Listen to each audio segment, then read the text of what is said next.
ನಮಸ್ತೆ. ನಿನ್ನೆ mushroom fried rice ಮಾಡೋಣ ಅಂತ ಹೇಳಿ ಮಶ್ರೂಮ್ನ ತರಿಸಿದ್ದೆ, ಬಟ್ ಮಾಡೋಕ್ಕಾಗಿರಲಿಲ್ಲ. ಇವತ್ತು ಮಾಡೋಣ ಅಂದ್ಕೊಂಡೆ. ಆಮೇಲೆ ಹನಿ ಅಮ್ಮ ಗ್ರೇವಿ ಮಾಡಿ ಚಪಾತಿ ಮಾಡಿ ಅಂತ ಕೇಳಿದ್ಲು.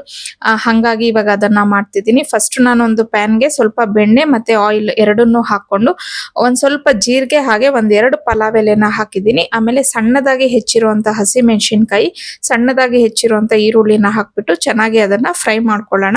ಅದಾದಮೇಲೆ 1 ಸ್ಪೂನು ಶುಂಠಿ ಬೆಳ್ಳುಳ್ಳಿ ಪೇಸ್ಟನ್ನ ಹಾಕೊಂಡಿದ್ದೀನಿ.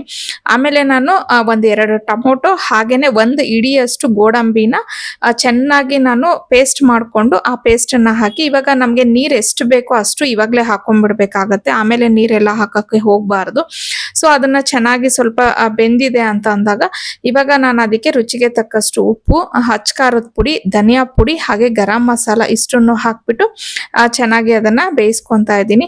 ಆಮೇಲೆ ಒಂದು ಸೈಡಲ್ಲಿ ಈ ಕಡೆ ಈರುಳ್ಳಿ ಹಾಗೇನೆ ಕ್ಯಾಪ್ಸಿಕಮು ಮತ್ತು ಮಶ್ರೂಮ್ ಈ ಮೂರನ್ನು ಒಂದು ಮೀಡಿಯಂ ಸೈಜ್ಗೆ ಕಟ್ ಮಾಡಿಕೊಂಡು ಅದಕ್ಕೆ ಉಪ್ಪು ಹಾಗೇನೆ ಪೆಪ್ಪರ್ ಪೌಡರು ಟೇಸ್ಟ್ಗೆ ಹಾಕ್ಬಿಟ್ಟು ಸ್ವಲ್ಪ ಅದನ್ನು ಚೆನ್ನಾಗಿ ನಾವು ಫ್ರೈ ಮಾಡ್ಕೊಳ್ಳೋಣ.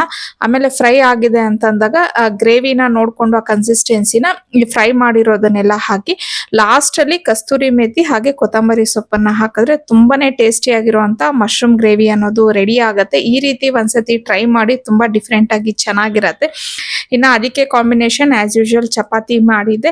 ಹಾಗೆ ಇನ್ನು ಇವತ್ತು ಹೆಲ್ದಿ ಡ್ರಿಂಕ್ಗೆ ಅಂತ ಹೇಳಿ ಬೀಟ್ರೂಟು ಮತ್ತು ನೆಲ್ಲಿಕಾಯಿ ಎರಡನ್ನೂ ಹಾಕಿ ಜ್ಯೂಸ್ ಮಾಡ್ಕೊಂಡಿದ್ದೆ. Thank you for watching. See you in the next vlog. Bye.